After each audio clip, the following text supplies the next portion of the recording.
ಎಲ್ರಿಗೂ ನಾವು ನಿಮ್ಮ ಲ್ಯಾಬ್ ಟೆಕ್ನಿಷಿಯನ್ ಚೈತ್ರ. ಇವತ್ತಿನ ದಿನಗಳಲ್ಲಿ ಜಾಸ್ತಿ ಜನ ಕಾಡ್ತಿರೋ ಹೆಲ್ತ್ ಪ್ರಾಬ್ಲಮ್ ಅಂದರೆ ಅದು ಹೊಟ್ಟೆ ಬೊಜ್ಜು.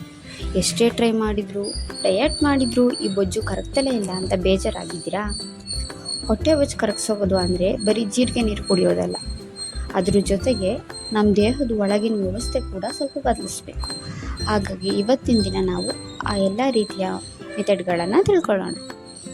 ಮೊದಲಿಗೆ ಕೋಲ್ಡ್ ವಾಟರ್ ಥೆರಪಿ. ಬಹಳ ಜನ ಬಿಸಿನೀರು ಕುಡಿಯೋಕೆ ಹೇಳ್ತಾರೆ, ಆದರೆ ತಣ್ಣೀರು ಸ್ನಾನ ಕೊಬ್ಬು ಕರಗಿಸುತ್ತೆ ಅಂತ ನಿಮಗೆ ಗೊತ್ತಾ? ಆದರೆ ಇದನ್ನು ಯಾರೂ ಹೇಳಲ್ಲ. ನಮ್ಮ ಬಾಡಿಲಿ 2 ರೀತಿ ಕೊಬ್ಬಿರುತ್ತೆ, ವೈಟ್ ಫ್ಯಾಟ್ ಮತ್ತು ಬ್ರೌನ್ ಫ್ಯಾಟ್. ನಾವು ತಣ್ಣೀರಲ್ಲಿ ಸ್ನಾನ ಮಾಡಿದಾಗ ಬಾಡಿ ನಮ್ಮ ದೇಹದ ಹೀಟನ್ನ ಕಾಪಾಡ್ಕೊಳ್ಳೋಕ್ಕೋಸ್ಕರ ಬ್ರೌನ್ ಫ್ಯಾಟು ವೈಟ್ ಫ್ಯಾಟ್ನ ಬರ್ನ್ ಮಾಡೋಕ್ಕೆ ಸ್ಟಾರ್ಟ್ ಮಾಡುತ್ತೆ. ಜೊತೆಗೆ 15% ಅಷ್ಟು ಮೆಟಬಾಲಿಸಮ್ ಕೂಡ ಜಾಸ್ತಿ ಮಾಡುತ್ತೆ.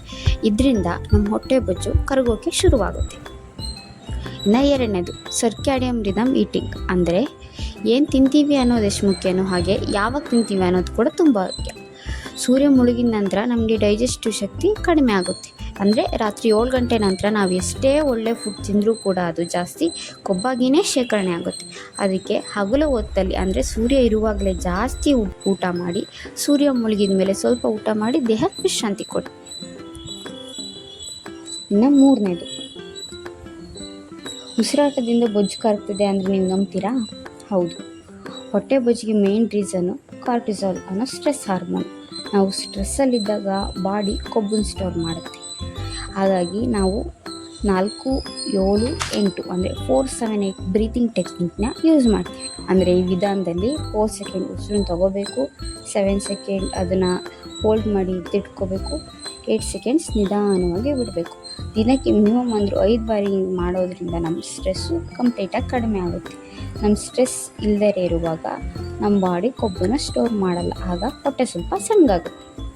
ಇನ್ನು ರಾತ್ರಿ ಮಲಗೋಕ್ಕೆ ಮುಂಚೆ ಈಗಾಗಲೇ ನಾನು ಲಾಸ್ಟ್ ವಿಡಿಯೋದಲ್ಲಿ ಹೇಳ್ದಂಗೆ ಟ್ರಿಪಲ್ ಚೂರ್ಣ ಅನ್ನೋವಂಥದ್ದನ್ನ ಯೂಸ್ ಮಾಡಿ. ಸೈಡ್ ಎಫೆಕ್ಟ್ ಇರೋ ಮಾತ್ರೆಗಳನ್ನ ಯೂಸ್ ಮಾಡೋ ಬದಲಿಗೆ ಇದು ತುಂಬ ಬೆಸ್ಟ್ ವಿಧಾನ.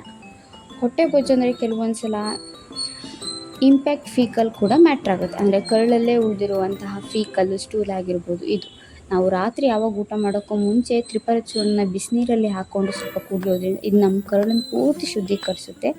ಜೊತೆಗೆ ಕೇವಲ 3 ದಿನಗಳಲ್ಲಿ ಹೊಟ್ಟೆ ಹಗುರಾದ ಫೀಲಿಂಗ್ ಕೊಡುತ್ತೆ. ಇನ್ನು 4ನೇ ಮಿಸ್ಟೇಕ್ ನಾವು ಮಾಡೋದು ಏನಪ್ಪ ಅಂದರೆ, ನಾವು ಯಾವಾಗಲೂ ಚ್ಯೂಯಿಂಗ್ ಗಮ್ ಆಗಲಿ ನೀರು ಕುಡಿಯುವಾಗಲೇ ನಾವು ಜಾಸ್ತಿ ಹೊಟ್ಟೆಗೆ ಗಾಳಿನ ತೊಗೊತೀವಿ. ನಾವು ವೇಗವಾಗಿ ನೀರು ಕುಡಿಯೋದ್ರಿಂದ ಚ್ಯೂಯಿಂಗ್ ಗಮ್ ಅಗಿಯುವಾಗ ಹೆಚ್ಚಿನ ಗಾಳಿನ ಹೊಟ್ಟೆಗೆ ತಗೊಳ್ಳೋದ್ರಿಂದ ನಾವು ಯೂರೋಫೇಸಿಯಾ ಅಂತ ಹೇಳ್ಬಿಟ್ಟು ಕರಿತೀವಿ. ಇದು ನಮ್ಮ ಹೊಟ್ಟೆ ದಪ್ಪ ಕಾಣೋ ಥರ ಮಾಡುತ್ತೆ. ಅದ್ರ ಜೊತೆಗೆ ನಾವು ಊಟ ಮಾಡುವಾಗ ಮಾತಾಡೋದು, ಅದಕ್ಕೆ ಎಲ್ಲರೂ ಹೇಳ್ದೆ, ಯಾಕಂದರೆ ಊಟ ಮಾಡುವಾಗ ಮಾತಾಡಬೇಡಿ ಅಂತ ಯಾಕೆ ಹೇಳ್ತಾರೆ ಅಂದರೆ ಜಾಸ್ತಿ ಗಾಳಿನೂ ಕೂಡ ಹೊಟ್ಟೆ ಒಳಗೂ ಕೂಡ ಜಾಸ್ತಿ ಹೋಗುತ್ತೆ, ಮತ್ತು ಊಟ ಮಾತಾಡಬೇಕಾದ್ರೆ ನೆತ್ತಿಗತ್ತೋ ಚಾನ್ಸಸ್ ಇರುತ್ತೆ ಅಂತ ಈ ರೀತಿ. ಮತ್ತು ನೀರನ್ನು ಕುಡಿಬೇಕಾದ್ರೆ ಗುಡ್ಕಾಗಿ ಕುಡಿಬೇಕು. ಇನ್ನು ನೆಕ್ಸ್ಟ್ ಟಿಪ್ಸ್ ಏನಪ್ಪ ಅಂತಂದರೆ, ಬೊಜ್ಜು ಉಳಿಸೋದಕ್ಕೆ ಒಳಗಿಂದ ನಾವು ಮಾಡಬೇಕಾದ ಬದಲಾವಣೆ ಅಂತಂದರೆ ಖಾಲಿ ಹೊಟ್ಟೆಯಲ್ಲಿ ಕಾರ್ಡಿಯೋ ಮಾಡಬಾರ್ದು. ಯಾಕಂದರೆ ಬೆಳಗ್ಗೆ ಎದ್ದ ತಕ್ಷಣ ಸುಮಾರು ಜನ ಏನು ಮಾಡ್ತಾರೆ, ಓಡೋಕ್ಕೆ ಹೇಳ್ತಾರೆ, ಅಂದರೆ ಎದ್ದ ತಕ್ಷಣ ಓಡ್ತಾ ಇರ್ತಾರೆ. ಆದರೆ ಬೆಳಗ್ಗೆ ಎದ್ದ ತಕ್ಷಣ ಸ್ವಲ್ಪ ಉಗುರು ಬೆಚ್ಚಗಿನ ಬಿಸಿನೀರು ಕುಡಿದು 20 ಮಿನಿಟ್ಸ್ ಫಾಸ್ಟ್ ವಾಕಿಂಗ್ ಅಂದರೆ ಬ್ರಿಸ್ಕ್ ವಾಕಿಂಗ್ ಅಂತ ಏನು ಕರಿತೀವಿ ಅದನ್ನು ಮಾಡಬೇಕು. ಆ ಥರ ನಾವು ಬೇಗ ನಡಿಗೆ ಮಾಡೋದ್ರಿಂದ ಹೊಟ್ಟೆ ಕೊಬ್ಬು ಬರ್ನ್ ಆಗುತ್ತೆ. ಈಗ ನಾವು ಎದ್ದ ತಕ್ಷಣ ಓಡೋದ್ರಿಂದ ನಮಗೆ ಸ್ವೆಟ್ ಬರುತ್ತೆ, ಈ ರೀತಿ ಎಲ್ಲ ನಾವು ಬೇಗ ನಡಿಗೆ ಮಾಡೋದ್ರಿಂದ ಕೂಡ ನಮ್ಮ ಹೊಟ್ಟೆ ಕೊಬ್ಬು ಈಸಿಯಾಗಿ ಯಾವುದೇ ರೀತಿ ಸುಸ್ತಾಗ್ದಲೇ ಬರ್ನ್ ಆಗುತ್ತೆ. ಈ ಮಾಹಿತಿ ಸೈನ್ಸ್ ಬೇಸಿಸ್ ಮೇಲೆ ಇದೆ, ಆದರೆ ಇದು ನಾವು ಅನುಸರಿಸುವಾಗ ನೀವೇ ನಿಮ್ಮ ದೇಹದ್ದು ಈ ಪ್ರಕ್ರಿಯೆ ಹೆಂಗೆ ಅಬ್ಸರ್ವ್ ಮಾಡ್ತಿದೆ, ನಾವು ಯಾವ ರೀತಿ ರೆಸ್ಪಾನ್ಸ್ ಮಾಡ್ತಿದೆ ಅಂತ ಅಬ್ಸರ್ವ್ ಮಾಡಿ. ಇವನ್ ನೀವು ಫಾಲೋ ಮಾಡಿದ್ರೆ 7 ದಿನದಲ್ಲಿ ನಿಮ್ಮ ಹೊಟ್ಟೆಲಿರೋ ಸುತ್ತಳತೆ ನೀವೇ ನಿಜವಾಗ್ಲೂ ಬದಲಾವಣೆನ ಕಾಣ್ತೀರ. ಇದೇ ಥರ ಹೆಲ್ತ್ ಟಿಪ್ಸ್ಗಾಗಿ ಆರೋಗ್ಯ ಅರಿವು ಪ್ರೋ ಚಾನಲ್ನ ಸಬ್ಸ್ಕ್ರೈಬ್ ಮಾಡಿ. ಇಷ್ಟ ಆದರೆ ಲೈಕ್ ಮಾಡಿ, ನಿಮ್ಮ ಫ್ರೆಂಡ್ಸಿಗೆ ಶೇರ್ ಮಾಡಿ.